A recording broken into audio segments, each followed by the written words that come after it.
Here we are in the last week of February. Can you believe it? And the action in the Salem Witch Trials is heating up.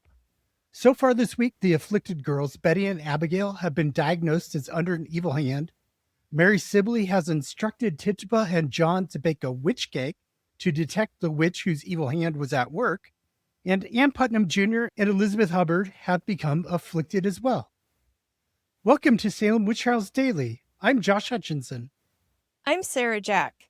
Today we're discussing the events of February 26, 1692, when the first person was accused of witchcraft.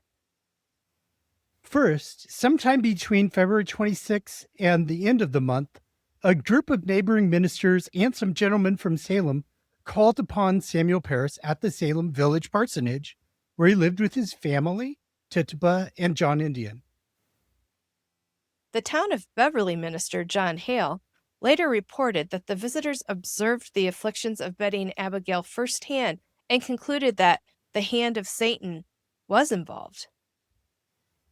However, the men did not think it was wise to pursue a witch at this time when Satan could have been acting directly. They said that Parris should sit still and wait upon the providence of God to see what time might discover.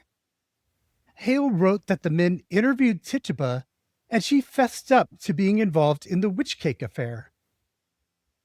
She told the men that her mistress in her own country was a witch and had taught her some means to be used for the discovery of a witch and for the prevention of being bewitched, etc. But she never said which country, so we don't know. Tituba said that she herself was not a witch.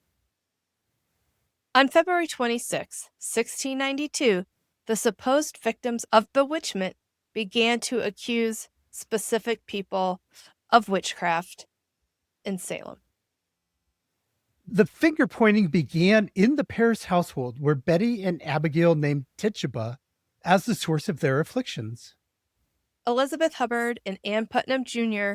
later testified they had been afflicted by Tituba since the 25th of February, a day before anyone called her a witch out loud. After 6 weeks of sickness in the Salem Village parsonage, the first witch accusation had been leveled. Within days, 3 women would be arrested for the capital crime of witchcraft. Thanks for tuning in to Salem Witch Trials Daily. Be sure to visit every day to keep up with the daily events of the Salem Witch Trials. Catch us on YouTube, Spotify, Apple Podcasts, all the podcast apps. We're there. Go to aboutsalem.com, participate in the course that this is part of, and learn about the day-to-day activities involved in the Salem Witch Trials.